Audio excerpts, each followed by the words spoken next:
Зарим үзэгчтэй та бүхэнд өнөөдөр мэндийг хүргэе. Манай Frame podcast-ийн цахим сурах төрийн бас байгууллагатай хамтарч хийж байгаа тань мэдхүн дугаар та бүхэнд хүрэхэд их бэлэн боллоо. За өнөөдөр надтай хамт соёл судлаач, соёл урлагийн их сургуулийн докторант Гэрэлмаа маань ирсэн байна. За өнөөдөр бид нэр язгуур урлаг хөөмийн талаар ярилцсан. За манай Frame podcast дээр хөөмийтэй холбоотой 2 ч дугаар байгаа. Эхнийх нь бол манай баг анхны хэдэх дугаар юм бэ? 3 дахь 4 дахь дугаар юм уу? Хөөмич Минд баяр ахтай хийсэн. Яг хөөмний талаар хийсэн дугаар байгаа. За дараа нь бол англи хэл дээр хийсэн. Журцад зориулж хийсэн дугаар байгаа. За тэгээд одоо яг соёл талаас нь ярилцгаар таныг урьж оролцуулж байна. За ингээд өдрийн мэнд хүргэе. Баярлалаа, өдрийн мэнд хүргэе. За хөөми язгуур урлаг. За одоо өстой жинхэнэ нөгөө гадныхны нүдийг бүлтээлгэж чихийг дэлтээлэгдэг хавламаар болдог. За ингээд сонсоод ингээд ийм болдог тийм. Маш олон тийм тохиолдлыг би харж байсан. За хаана юун дуурайд байдیں۔ Яагаад байдیں۔ Ингээл асуудаг тийм. Тэгэхээр энэ талаар ярихаар юуны өмнө тэгээд гарал үүсэл онцлог тийм. Хэдийн үеэс ер нь монголчууд хөөмилж эхэлсэн гэдгээс ярих хэлсэн дээр байгаа. За ер нь бол дугаар болгон маань л яг ярьж байгаас үеийн гарал үүсэл бараг л он цаг таавал надаас нэгтгэлтэй. Ер нь бол язгуур урлаг тэр дундаа монголчуудын зан уйл, зан шил, тэрний улбаа, за найр наадам, түүнд холбогдох маш олон одоо юм соёлууд, тэр уртын дуу, хөөми, морин хуур гэл өмнө дугааруудараас хийжсэн. Тэгээ эднэрийн гарал үүслийг яг тэдний үеэс гэхэд бас яг хэцүү. Бид нар бол ерөнхийд нь барагцаална. Яг хөөми бол өөрөө үг байхгүй, хиллэг байхгүй, зөвхөн хүнээс өөрийн одоо ая их шигээр ундарч гарч байгаа энэ одоо ая их шиг учраас маш эртний одоо улбаатай байхаа гэж бол үздэг. Яг гадаадын одоо алдарч судлаач Гутманы тодорхойлсноор бол хүн 70,000 жилийн тэртегээс өөр хоорондоо клик буюу одоо уруулын одоо товшилт хөдөлгөөн гэх юм да тийм ээ. Ийм одоо аваагаар өөр хоорондоо харилцаж эхлээд 50,000 жилийн тэртегээс бол ая их шиг орж ирсэн байхаа гэдэг ийм одоо тодорхойлтууд байдаг. Ер нь бол бид нар хүний ая их шиг хөөми энэ бол бүгдээрээ л яг тухайн үеэс ингээл хувьсан өөрчлөгдөж өвлөн уламжлагдсан ийм зүйл болвол гэж одоо таамаглал тэрнээс яг манай эртний өмнөх тэдэн онд хөөми үүссэн тэр үед ингэж хөөмилсэн гэдэг ийм юм бол ах. Бид нар одоо тааш бас сайн мэдж байгаа ер нь бол монголчуудын яг ийм соёл зан шил бүх зүйлийг бид нар одоо домгоос хамгийн нэхэн судалдаг тийм ээ. Тэгэхээр хөөмийн үүслийн тухай домог бол олон төрлийн домгууд яг нутагт яригддаг. Гэтэ хөөмигийн яг одоо гол одоо бид нар суур газар одоо тархацын хувьд авч үзвэл алтай орчим бол хөөмийн илүү төлөвлөгөө. Тэр хавийн домгуудаас үзэх юм бол хөөмийн яасан гэхээр хоёр одоо өнчин хүү хадан хавцлын дунд уул нуруудаар одоо хэрээр гэр хийж зээр дээр хийн гэдэг шиг ингэж амьдарч явах явцтай хадан хавцлын дундуур шүн болгон үл салхины одоо хавцлын дундуур үлээж орж ирж байгаа энэ ая их шгийг сонсоод за түүнээсээ одоо гэдэг юм байгалийн энэ сүр хүчийг шүтэн биширч айхтай айж ингэж явж байгаад адилхан одоо хөөх шиг оруулж дуурснаар хөөми гэдэг одоо ийм зүйл одоо үүссэн гэдэг одоо ийм домогтой. Бас өөр нэг домог нь юу гэхээр эвэн гол одоо манай баруун монголчууд уусан мовсынхаа тэр хоёул өмнөх морин хуурын дугаар дээр барсан иржсэн шүү дээ. Эвэн голын урсгал гэдэг татлага баруун монголчуудын дунд хүртэл байдаг. Тэгэхээр энэ эвэн гол одоо хоёр хадан хавцлын дундуур урсаж орж ирсэн. Тэгээ салхины одоо аястай хөв нийлээд хөг их шиг нийлээд үнэхээр юм гайхам сайхан дуу аяг шиг гаргадаг байсан. Түүнийг нь хүмүүс даган дуурайгаад хөөми гэдэг зүйл одоо үүссэн гэдэг юм. Ийм одоо домогтой. Олон янзын домгууд байна. За одоо Бадар садын домогч гэдэг юм. Тэгэхээр эвнээс үзэх юм бол хөөми гэдэг бол ерөөсөө хүн байгалийн одоо өөрийн унган одоо энэ ая их шгийг дуурайх замаар одоо ингэж үүссэн ийм одоо хүн хөгжим. Хүний ямар нэгэн хөгжмийн ямар нэгэн эдлэл хэрэглийн ямар нэгэн зүйлийн оролцоогүй хүн өөрөө дуурж түүнийг улан уран сайхан болгож одоо ингэж хөгжүүлсэн хүн хөгжим юм а гэж одоо хөөмийг үздэг байна. Нүглээ хөгжмийн зэмсэг хөгжимгүй хөгжимдөх гэж нэг гадаадын судлаач бас тодорхойлсныг би бас нэг уншиж ирсэн. Тийм. Оргуу хоосноос хөг аялгыг үүсгдэг хөгжмийн зэмсэг бол хөөми юм а гэж тодорхойлсон байна. Тэгж нэг уншиж ирсэн байна. За энэ дээр овертон гэдэг нэг баруун Европын байгаа. Урлаг гэдэг. Тийм. Хөөмөтэй адилхан. Яг тэр жуулч сонсохоор тэгдэг байхгүй. Өвөртөнтэй адилхан юм биш үү гэдэг байхгүй. Тэг ингээ харахаар бас яг тийм адилхан биш байгаа юм л да. Тэг би яг өөр мэрэгжлийн биш болохоор яаж тайлбарлах вэ мэдэхгүй байна. А тэгтээ тэр өвөртөнийг сонсоод байхад яг нөгөө одоо хүмүүс чи яг ярддаг хоолой биш шүү дээ. Тэ? А өвөртөн бол яг ярддаг хоолой байхад шиг юм тэ. Тэгэхээр энэ ялгаа. За ялгааг нь ярихын тулд хоёлаа яг хөөми гэж юу хэлдэг вэ гэдгээс одоо ярих. Хөөми гэдэг бол хүний тагнаан уг иржгэр тагнаагаас хойш хүүхэн хилийн хоорондох энэ хэсгийг хөөми гэж нэрлэнэ гэж байгаа. Одоо хар үгээр хэлбэл ирүүнээс түн хүртэлх энэ 4-3 зай энэ хэсгийг бид нэр хөөми гэж нэрлэдэг. Эргэтнийг нь. За энийг л ашиглаж бид нэр дуу хуг аяг гаргаж байгаа. Хөөми гэдэг чинь суур нэг их шиг дээр аялгуут нэг их шиг орж ирж ээж энэ бол одоо нийлээ 2 их шиг явж штэ 2 өнгө явж ээж хөөми бол үүсдэг. Одоо хөөмиг бид нар бас ажиглаа сонсоод их юм бол уянгалаг аялгууныхын цааныг одоо суур өнгө яваад идэг штэ тэ хүний өөрийнх нь. Тэгээ энэ бол хөөми. А таны ярьж байгаа тэр болохоор одоо хөөмиг бид нар тэгэхэр чинь ярианаас өөр ах нь штэ чи ярьдаг хоолооноос өөр хүүх их шиг гаргаж хөөмиг өөрөө ашиглаж ин дуургадаг энэ түнх одоо юу гэдгийг залхуур хоолой хүний ярианы энэ их шиг бол оролцохгүйгээр одоо дуургадаг. А гэтэл таны яриад байгаа тэр болохоор угаасаа ярьдаг хоолойны тусам одоо бид нар аа гэ аваа гаргахаар дуурж байгаа энэ аваагаар тэр одоо хөөмитэй адилхан сонсогдоод байгаа юм шиг ингэж бол дуургадаг. А монголчуудын болохоор аа гэдэг аваа байхгүйгээр энэ ярьдаг авааг хааж агаад одоо хөөми гэдэг чинь нэг юм 8 хэвтэй 8 одоо тоо шиг юм эргэтэн хүний хоолой байна л да. Энэгээр одоо дуургаж ийн гэж бид нэр одоо судлаачид бол үздэг. Тэгэхээр энэ чинь хоёр тустай их шиг гарч байгаа учраас яг хуу анх сонсоход бол адилхан юм шиг хэрнээ бас өөрлөлтөө. Тэг монголчуудын яг энэ углуургаасаа гарч ирж байгаа тэр ярианы хөг их шиг орохгүйгээр үлдэгдэж байдаг. А хөөмичүүд болохоор юу гэж ярьдаг гэхээр ер нь дэлхийн нийтээрээ байж байгаа хөөмитэй төстөө маш олон төрлийн одоо юм дууралтуудыг хараад яг одоо энэ хөөми бол зөвхөн уулархаг бүс нутагт салхины эрчмээр ингэж бий болж ингэж дуурах үүсэн домгон ч гэсэн ер нь тийм бааз. Тийм. Тэгэхээр яг хүний яриа бол яг монголчуудын яриа бол илүү хөх гэсэн юм салхины эрчимтэй яриатай гэж үздэг юм л да. Яг нөгөө хүний хүмүүсийн хэл ярианы онцлог тэрэн дээр байж байгаа энэ маш олон кавер зэмнүүдийг хэмжээр илүү салхины эрчимтэй гэж үздэг. Тэгээ энэ эрчимлэг хоолой бол яг хөөми болж урган гардаг. За энэ дотроос уулархаг бүс нутагт хөөми маш өргөн дэлгэр тархсан одоо шалтгаан нь бол энэ баха гэж бас их судлаач тайлбарлах гэдэг. Тэр бол жоохон ялгаатай. Энийг хоёлаа бас дахиад илүү дэлгэрүүлээд ярина. За хөөми яг Монгол туурхтнуудын дунд ер нь маш түг юм л баг. Гэхдээ нутаг нутгийн бас ялгаа байгаад байгаа шүү дээ тийм үү? Хөөми бол Монгол туурхтнуудын дунд байна. Тэрнээс гадна одоо Оросын холбооны улсын энэ Алтай, Хакас, за бүгд найрамдах Туваа, за Хятадын одоо энэ Шинжааны хойд хэсэг, Өвөр Монгол, за Монгол дотор Алтай баруун монголчуудын дунд энэ хөөми бол нэлээд өргөн дэлгэр тархсан байдаг. Гэтэ бас өөр юм бас жоохон өвөрмөц аядаантай. Бид нар одоо хөөмийг сонсох юм бол ингээд за энэ нь яг Монгол Алтан хөөми, за энэ нь яг энэ Туваа хөөми гэхэр бас ялгаатай сонсогдно л доо. Бас ингээд зөвхөн мэрэгжлийн хүн байж ялгаад байгаа ч юм биш. Ялгаатай тархацынхаа хувьд бол тийм. За хархираа, шахаа гэж ярьдаг шүү дээ. Тэдний ялгаа юу вэ? Яг хөөмийг чинь бид нар дотор нь ангилж авч үзэхтэй. Хархираа хөөми, шахаа хөөми гэж хоёр ангилж авч үзээд байгаа. Хархираа хөөми гэдэг нь бол одоо бид нар одоо юу гэдэг илүү үргэн, хүчрхэг ийм бүдүүн өнгөтэйгээр хархираад идэг. Гэтэл шахаа хөөми гэдэг нь болохоор эсгэрээ орж ирж байгаа маш нарийн одоо ийм одоо яг гадныхны үнэхээр их дурладаг тэр өнгө гарч байгаа энэ хөөми шүү дээ тий. Алтан шингэн хөөми гэж яриад байгаа. Энэ шахаа хөөмийг өрнөл дотор нь ингэж хоёр ангилж үзээд байгаа. Гэхдээ бүхэл хөөмичүүд яг энэ хархираа хөөми, шахаа хөөмийг бол хэрэглэнэ л дээ. Ер нь бол хархираа хөөми гэдгийг бол яг түнхний орчим дуурж байгаа. Шахаа хөөми бол илүү эсгэрээтэй буюу хилний үзүүрийг тагнаанд өргөж дуургаж байгаа. Гэт энүүгээр бас жоохон ялгаатай. Ялангуяа энэ хархираа хөөми бол алтан одоо энэ сүрлэг өндөр уулстай энэ орчин бүст бол ингээд сонсохоор хөөмийн маш ийм сүрлэг хүчрхэг ийм өнгө аястай.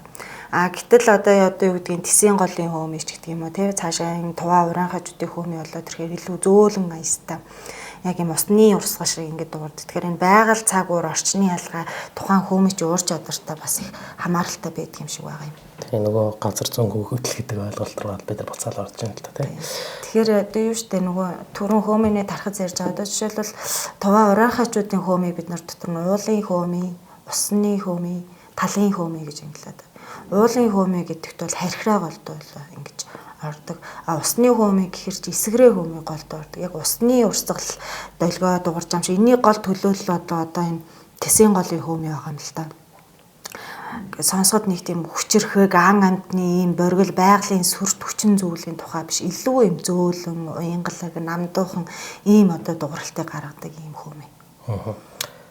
Хөөмий ЮНЕСКОгийн хувьд хэдийгээр бүртгэгдөв ямар процессор явж бүртгэгдөв? Ер нь бол одоо бид нар чи аливаа нэг үеийг ЮНЕСКОд бүртгүүлээд их олон ажил боллоо та. Мэдээж тухайн хөөмий яг урлаг талаасаа юу юм монголчуудын соёл сэтгэлгээ, бэлэгдэл сэтгэлгээ тийм одоо амьдрал зан үйлд ямар одоо оролцоотой юм. За одоогоор ямар одоо өвлөн уламжлагч нар байгаа юм, яаж өвлөн уламжлуулж байгаа юм, яаж мартагдахад ойрхон байгаа юм. Бүх процессуудаа бид нар судалгаа бичин хөөмөлдөг хүмүүстэй бүгднийг баримтжуулан тэгжээж ер нь бол ЮНЕСКОд очиж энэ бол яг манай Монголын өв юм аа, ийм юм уг гаралтай юм аа. Энэ хөөмий гэдэг чинь зөвхөн одоо ингээд хин дуртаа ингээд яг хөөмийг бол хүссэн хүн болгон сурдаг гэж л ярьдаг юм. Энэ бүх хөөмичдэлтэй гэж ярина. Хэрэг би буруу сонсоог бол та бас хөөмий сурж исэн гэсэн. Сурж исэн тий. Харин тэгээд та бол сурж болмоор санагдсан аа. Ер нь бол болмоор санагдсан. Тэгээд би яагаад тэрийг сурсан гэхээр яг хөөмийн хичээл гадныханд орохоор болоод тэгээд тэрэнд нь орчуулагч хэрэгтэй байна гэдэг. За тэгээд өөрөө дагаж орчуулж аваад ер нь болчих юм шиг байна гэдэг дээд зэрэгцээ суух. Тэгээд ер нь сурмаар болчмоор санагдсан. Гэхдээ мэдээж бол энэ бол амархан биш шүү дээ. Олон жилийн практик дадлах хэрэгтэй, хичээл зүтгэл хэрэгтэй. Тэгээд бидний бас аяллаа нэг зарим аяллууд яг бүх аялал бишлээ. Зарим аяллаа багцанд бид нар юуг оруулдаг гэхээр одоо тантай бас соёлын дугаараар хийгээд байгаа шалтгаан цаана бас энийг илүү ойлгох ийм одоо алсын бодлогоос явж байгаа. Тэгээд тэн дээр бол бид нарт ингээд нэг юм цагийн хөөмийн хичээл оруулдаг. Энэ хөөмичнийгээд урьж авчираад энэ урлагийнхаа талаар ярилцаад за тэгээд энэ хөөмийг одоо сурах одоо бүр үнцгийн авианасаа ингээд цаашаа явах ийм одоо процесс явагддаг байхгүй. Тэгэхээр энэ үднээс бас би танаас ингээд асуугаад байгаа. Тэгэхээр тийм одоо аяллаа бас бүтээгдэхүүн багцанд ингээд шингээд ингээд ордог л доо. Тэгээд энэ соёлын үд бүртгэх тал дээр за соёлын үд дээр бол ийм байгаа юм байна. За одоо тэгэл нөгөө аялал жуулчлалын болохоор би тэгэл энэ сэдвийг аялал жуулчлал чигч гулдрах гэж байна л та. Яг хүсүүн танаас би бас яг ингээд сонсоод ер нь бол хөөмичд ч тэр хөөмийн судлаачид ч тэр энэ бол хоёр тустай шүү. Ер нь бол хөөмийг судалдаг хүн заавал хөөмичин байна гэсэн үг бол тийм дээ. Тэгэхээр яг ингээд энэ хөөмийн судлаачид тэр хөөмичд ч тэр хөөмийг бол хүссэн хүн болгон сорох бүрэн боломжтой. Энэ бол хүн хөгжим танд өөрт чинь хөөмий байгаа л бол та хөөмий дуурч чадна. Энэ тэр маш олон одоо хүмүүс хөөмий сурж штэ тийм ээ. Ингээд сурдаг гэж бол үздэг. Тэгэхээр энэ хөөмийг одоо сургах заах арга барил нь ЮНЕСКОд бүртгүүлэх ямар одоо онцлогтой юм те монголчууд одоо жишээлбэл одоо юу гэдгийг дагуулan сургах аргаар гэр сургалтын аргаар тэр соёл урлагийн сургууль дээр одоо ингээд бараг 20 жилийн түүхтэй хөөмийн анги хүртэл байж идэг тийм ээ. Тэгэхээр ингээд шав сургалтаар, танхимын сургалтаар олон янзаар одоо ингээд сургаж байна. Ингээд юу ингээд дэлгэрүүлж байна гэдэг бүх процессуудаа бичээд ингээд ЮНЕСКОд бүртгүүлдэг. За одоо юу гэдгийг уламжлалтаараа сурахтаа зарим газар одоо гидсний одоо ингээм юу булчин гидсний эндээс амьсгаа шүү дээ хөөмий гэдэг бол өөрөө амьсгаа зүү авахаас эсвэл зааж өгвөл амьсгаагаа яаж барихаас эсвэл зааж өгвөл тэгэл юм шуудаатай илс энэ бариулж агаад хөөмий дуу гаргахыг зааж өгдөг. Зарим газар нь одоо юу гэдгийг алтайхан бол миний судалгааг явж исэн газрууд бол ийм аяга аманд нь бариулаад ингээл дуургуулаад эргүүлээл тэгэл өөрөө нэг оролдож үзэл ингээл л хөөмийг сургаад байдаг ийм олон янзын уламжлалт аргууд байна. Энэ бүх зүйлийг ингэж процесс нь бол явна л да. Тэгээ нийт уламжлалын өвлөн уламжлагч нар буюу хөөмийн ч нарын өөрийнх нь хийсэн бас үүрэг оролцсон. Энэ Монголын соёлд ямар ач холбогдолтой юм тийм ээ. Энэ бүх энийгээ бид нэр өөрснөө хамгаалаад тэгээ ЮНЕСКОд бүртгүүлдэг. Тэгээ Монгол хөөмийн уламжлал бол 2010 онд ЮНЕСКОгийн соёлын бие тусвын төлөөллийн жагсаалтад бол бүртгэгдсэн. Тэгээ бид нар яагаад өвийг ер нь ЮНЕСКОд бүртгүүлэх гээд ингээд улаараад идэх юм бэ ч юм уу те. Яагаад бид нар ингээ ЮНЕСКОд өвөө бүртгүүлэх ёстой юм бэ гэхээр энэ бол ЮНЕСКОд одоо харьяалалтай байж байгаа маш олон улс орнуудын хувьд энэ бол дэлхийн өв гэж одоо хүлээн зөвшөөрж байна гэсэн. Дэлхийн өв Монголоос төлөөлж зөвшөөрөгдөж бүртгэгдэж байгаа тохиолдолд энийг бид нар одоо ингэж мартагдахаас нь сэргийлэх ёстой, хадгалж хамгаалах ёстой. Энэ дээр бүх улс орон тодорхой үүрэг хүлээнэ гэсэн үг. Тэгэхээр манай Монгол хөөмийн мартагдах гэдэг бол Монгол хөөмийг уламжлуулан сэргээх. За энэ бол ийм ач холбогдолтой юмыг олон нийтэд түгээн дэлгэрүүлэх энэ ажил дэлхийн ажил болох нь шүү дээ. Монголчуудад тусламж дэмжлэг одоо ЮНЕСКОд бүртгэгдсэнтэй холбоотой маш олон тусламж дэмжлэгүүд ирнэ. Төсөл хөтөлбөрүүд орж ирнэ. Үүнийгээ дагаад маш их эдийн засгийн асуудлуудаас яригдана, тийм ээ. Хүүхэд залуучууд энийг ойлгоно. Ерөөсөө соёлын олон төрөл байдал гэдэг бол тухайн дэлхий дээр өнгө алгалсан цэцэг шиг байна л нэгэн өнгийн цэцэгтэй биш. Олон янзын өнгө алгалсан, олон янзын юм соёлууд оршиж энэ өөрөө улс орнууд гайхамшигтай өөр хоорондоо ойлголцоход ерөөсөө аль альныхаа соёлыг ойлгоогүй өсвөлж дайн үстэгтэй адилхан штэ. Ийм ач холбогдолтой байдаг. Тэгэхээр хамгийн чухал нь бол мэдээж энэ бол дэлхийн өв болж бүртгэгдэх нь нөгөө талаас энэ бол зөвхөн Монголын өв юм аа. Энэ бол Монголоос гаралтай өв юм аа. Монголчуудын язгуур уламжлал одоо юм өв мөн гэдгийг тунхаглаж байгаа явдал гэсэн. За гадныхан бол хөөмийг бол маш их сонирхож сурдаг. Нэлээд сонирхдаг, хичээл авдаг, онлайн хичээл хүртэл авдаг. Тэгэхээр энэ тал дээр таны бодол ер нь энэ процесс ер нь цаашдаа хэр өрнөх бол зөв буруу юу гэдэгтээ таны бодлыг асуух гэдэг юм л да. Хүн юу сонирхож сурмаар байна. Тэрнийг нь харин бид нар аягуулсан урамшуулж явах хэрэгтэй. Морин хор дээр ч гэсэн хоёлоо ярьж байсан. Дэлхийд дахинд бидний энэ өв соёл харин ч олон дэшегээ түгэн дэлгэрч тархаж явах хэрэгтэй. Бид нар одоо ирээдүйн өөр хааштай ч гэсэн энийг таньж хүн болгон хөөмөж болох хаалгагүй л дээ. Гэтэ яг яагаад хөөмийг бий байгаа юм гэдгийг л ойлгох нь чухал. Тэгэхээр хөөмий гэж яг юу юм бэхээр монголчууд ерөөсөө байгаль дэлхийтэйгээ харьцах явцтай. Хүн байгальтай, хүн малтай, хүн араатан жигүүртэнтэй харьцах явцтай бий болсон ийм хөг их шиг юм аа л гэсэн үг. Бид нар одоо хүнтэй юм уу байгальтай хилээр харьцах боломжгүй байгаад байдаг шүү дээ, тийм ээ. Тэнгүүд энийг бид нар ийм хөг аялгуугаар хөөмийгөөр ингэж одоо харилцаж байгааг энийг хэлбэр болж ингэж одоо явж байна л гэсэн үг. Тэгэхээр хөөмийгөөр дамжуулаад хүн үгдий алтаа дэлхийгээ яаж одоо аргадан тайлбарлахын байгалыг амтай гэж үзэх, малыг сэтгэл зүрхтэй гэж үзэх, араатан жигүүртнийг тийм ээ одоо бүгдийг нь одоо амтай бидэнтэй яг адилхан нэгэн одоо ийм шуган давчирч үзэж байгаа ийм одоо сэтгэлгээг суулгах гэд хөөмийн өөрөө маш чухал үүрэгтэй. Тэгэхээр хөөмий гэдэг бол зөвхөн өөрөө урлаг төдий биш. Хөөмийг дагсан маш олон зан үйлүүд, маш олон уламжлал, маш олон заншлууд бий. За тухайлбал юу гэдгийг хөөмийтэй холбоотой хүн байгалийн хооронд байлаа гэж үтэй. Монголчууд хамгийн түрүүнд мэдээж сүсэг бишрлийн хүрээнд бол тэнгэрээ, хөх тэнгэрээ шүтэн. Дараа нь газар дэлхийгээ шүтэн. Тэрний одоо илэрхийлэл болгож бид нар уул овоогоо тахин хамгийн наад захын жишээ гэтэл бид нар одоо юу гэдгийг овоо тахилга болоо хоёул овоогоор одоо юу хийжсэн шүү дээ. Өмнө подкаст угаар хийжсэн шүү дээ, тийм ээ. Тэр тэн дээр бас яригдсантай адилхан хүн байгаль дэлхийгээ баясгах гэж овооны тахилга дээр очиод хамгийн түрүүнд алтаа магтаалаар ингэж эхэлж байд. Тэр хүн болгон магтаад ээж чадахгүй учраас одоо ийм хөөмич тийм ээ. Тийм хүмүүсээ авчирч алтаа хайл одоо туйлчид эднэрийг авчирч алтаа магтаал хэлүүлж туйл хайлуулж аж ингэж эхэлдэг байж байгаа жишээтэй. За ингээ хүн мал дээр ороод ирэхээр одоо юу гэдгийг төлөө голсон малд зөвхөн одоо морин хуурын гიშгээр, хөөмийн гიშгээр, дууны гიშгээр ингэж одоо ахуулдаг ийм зан үйлүүд явж байгаа. Энэ бол өөрөө нэг талаас аргадан засахун одоо илэрхийл. За ан амтны.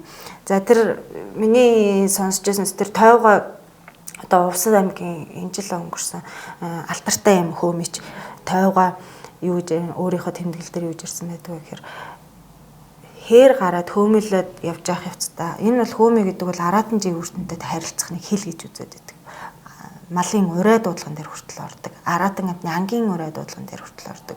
Тэгээд алтаа дэлхий дээр гараад хөөмөлөх үед буг ингээд хөөмийн чимээг сонсоод ингээд дагаж ирдэг байсан гэдэг ийм одоо яриа хүртэл. Өнгөрсөн жил би бас баядын тэр юугаар явж байхад хүртэл бас яг энэ Тэсийн голын хөөмичтэй бол заа сууж байгаа гэж байгаа. Хошт дэргээс нарийн гол хүртэл одоо энэ чинь 28-аас бараг 30-аад км газар хүн хөөмөлөхөр хөөмийн тэр газар хурж сонсогддог байсан гэж ярьдаг.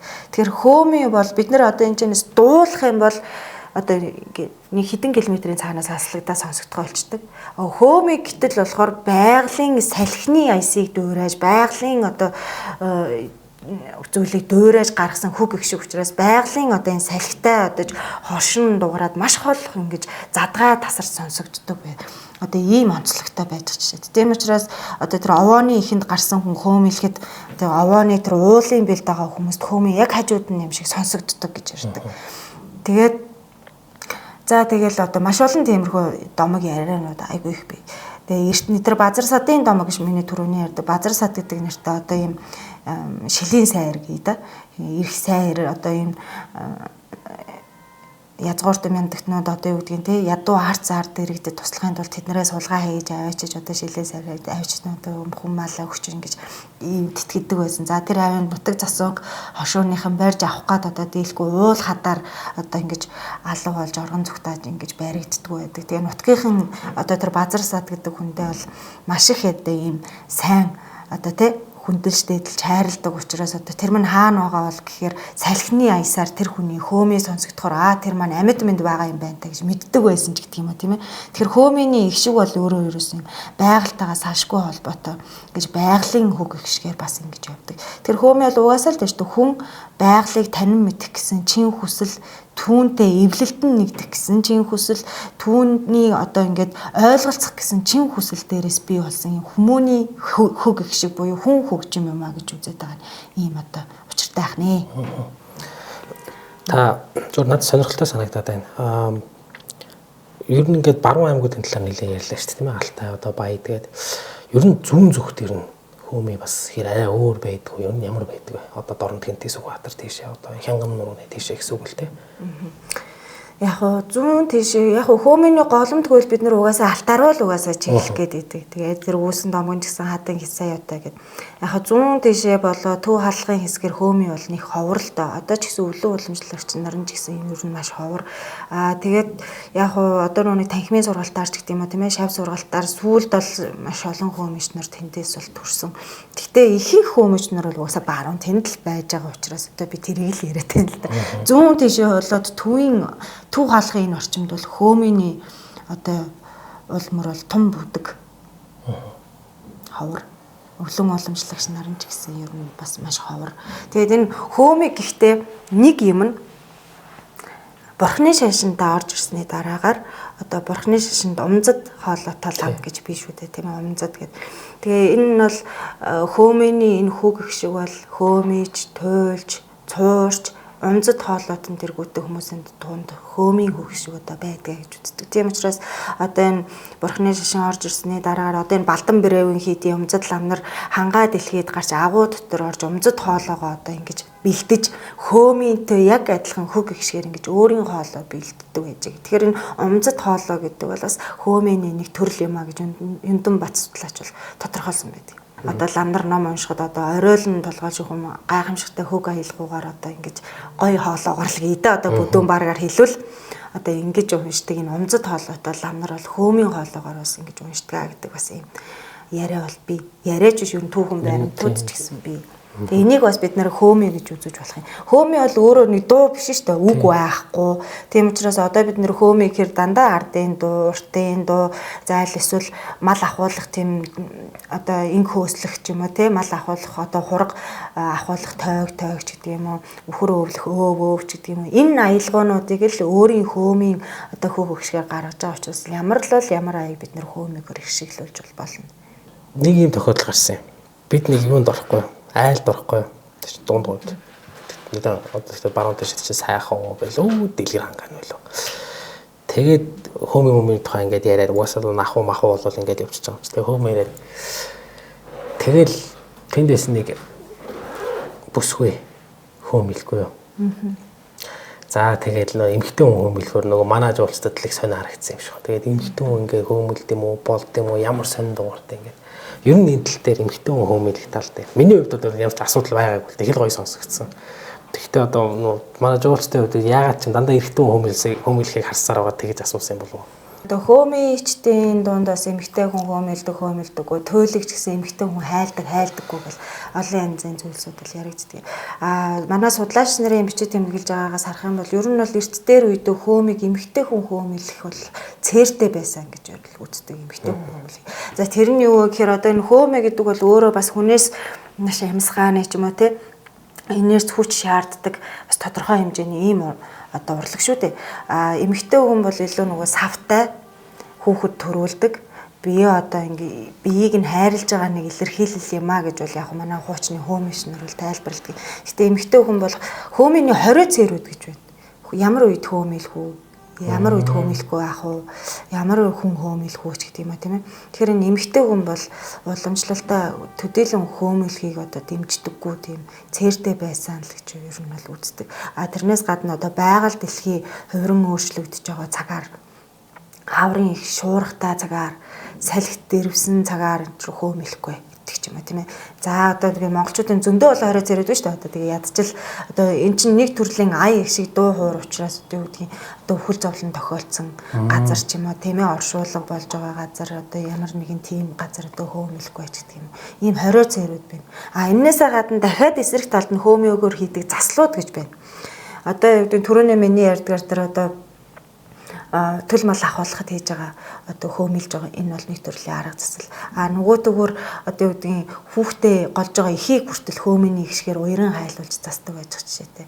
За манай хөөмичнэр бол одоо бүр сайн ярьд юм да. Одоо хөөмилөхөр сэтгэл санаа маш сайхан болж засагддаг гэд. Энэ бол сэтгэл заслын үүрэгтэй хөөмө. Тэгэхээр тухайн айлын тухайн хүний сэтгэл санаа зүүд эвгүүрхэх тийм ээ зүүд нойр эвгүүрхэх сэтгэл санаа тогтворгүй болох ялангуяа одоо дөнгөж төрсний дараа нялх биетэй эмэгтэй одоо бид нар бол юу гэж ярьдаг штэ төрсний дараах ямарч гэдэг юм а тийм ээ маш хүчтэй ийм хямралуудын үед тусгайлан одоо энэ хөөмичийг гэртээ дуудаж ирж гэр орны хариулгуулах зорилготой за сэтгэлийг нь засах зорилготой ингэж хөөмийгөр ингэж арга засал хийлэгдэг байсан гэж. Тэр алдаа магтаалч гэсэн бас одоо юу гэдгийг уул хангаад даагарч хөөмилж байгаа явдал бол алдаа дэлхийг аргадан хийж байгаа бас нэг заслын шинжтэй.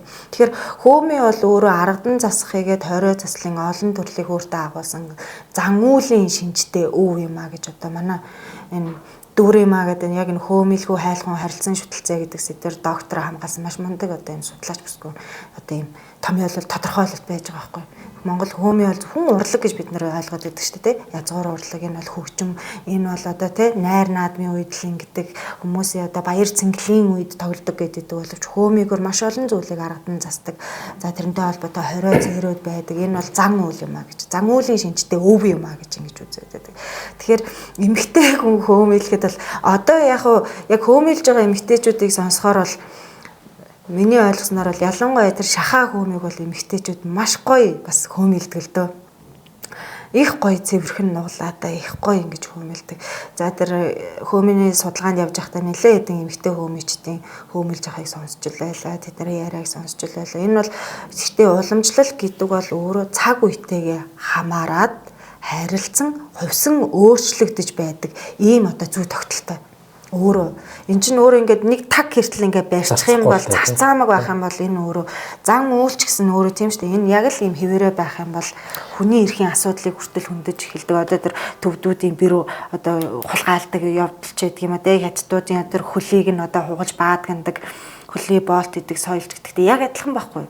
Хөөмийн урлагч гэсэн өөрөө тодорхой хэмжээнд хөгжин дэвшиж уламжлалтаа хувьсаж ингэж явах зүй тогтолтой. Тэгэхээр эмэгтэй хүний дээхэн үедээ бол яг илүү хүүхэд төрүүлдэг эмзэг биетэй юм тий ингэж бо тий ялангуяа уул овоон дээр энэ эмэгтэй хүн гарахыг энэ төр хоригддаг байсантай ч бас холбоотойгоор ингэж хөөмөлхийг нь бол цээрэлдэг байсан байж бас магадгүй л тий. Ер нь бол уламжлалтаа тийм л байсан. Одоо бол харьцангуй тийм нээлттэй болсон шүү дээ. Бид нар бол юм хөгжих ёстой. Тэгээ хүмүүс харин тайзны орлог дээр эмэгтэйчүүд гарч ирэл хөөмөлж мөмөлөл одоо энэ бүх зүйл нээлттэй болцсон явж л энийг бас буруутгах үгүйсэх арга бол байхгүй.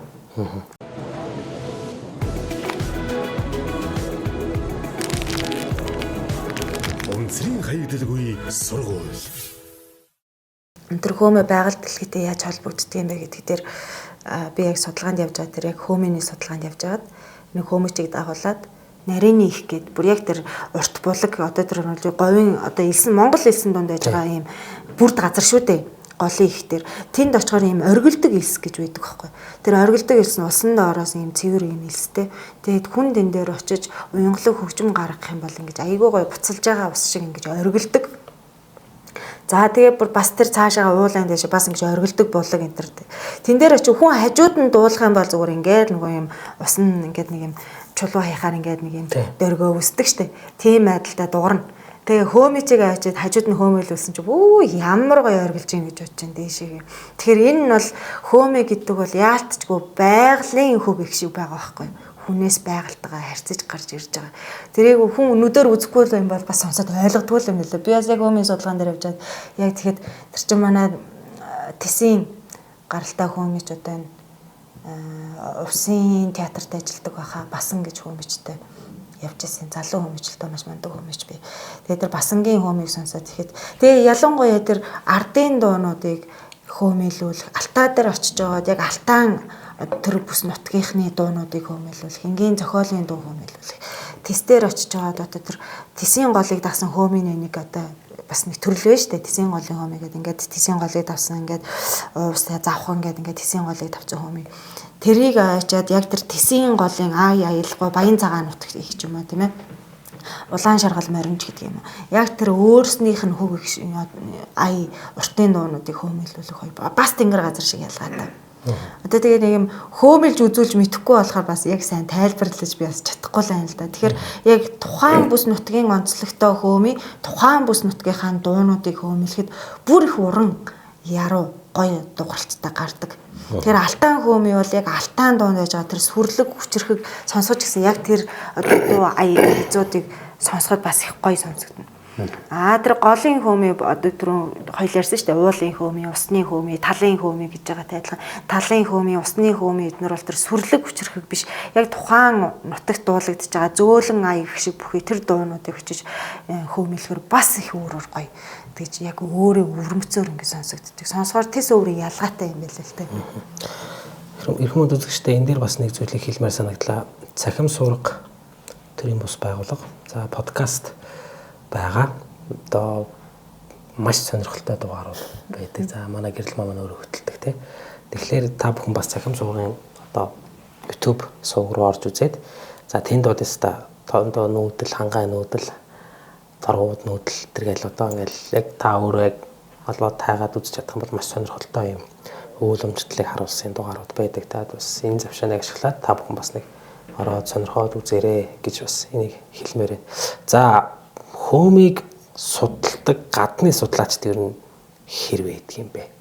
Одоо ер нь ингээд монголчуудын бол бид нэг мэдээд байна те. Гадныхан бас энийг сонирхож судалж бичих ийм одоо зүйлийг анзаардаг байна л. Тэгэхээр ер нь судалгааны ажлууд ер нь хэр явдаг юм бэ?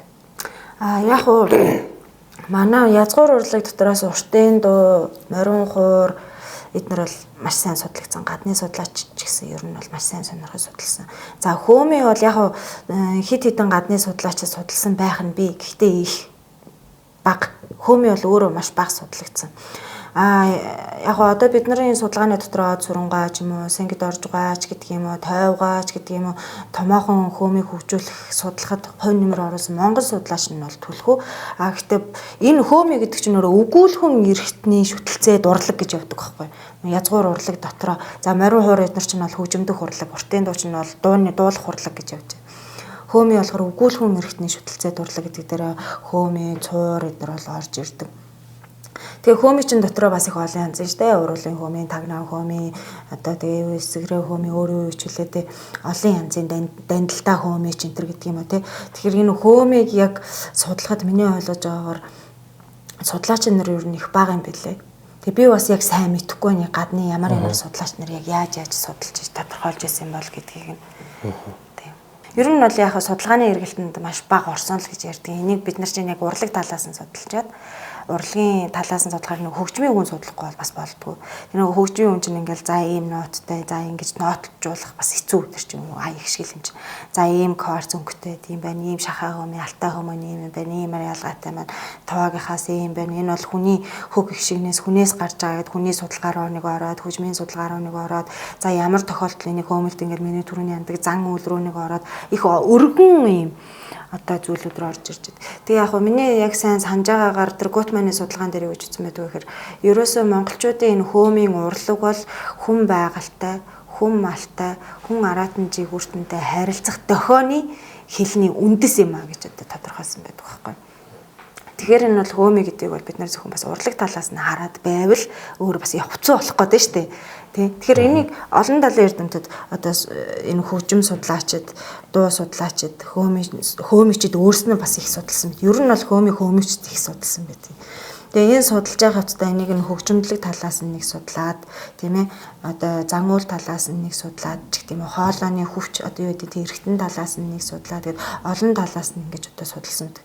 Баруун хорыг ч гэсэн бид нэр адилхан за уртын дууг ч гэсэн нэг адилхан шүү дээ. Ноотчуулах талаас нь нэг судлаад за өөр нутгийн өрмөц аядан бүрхий аялгаугаар нь за энэ бол баян баяраатай аялгау за энэ бол иймний аялгаугаар 5 айд хуваагаал ингээд судалдагтай адилхан хөөмийг бас олон талаас нь судлах нь би.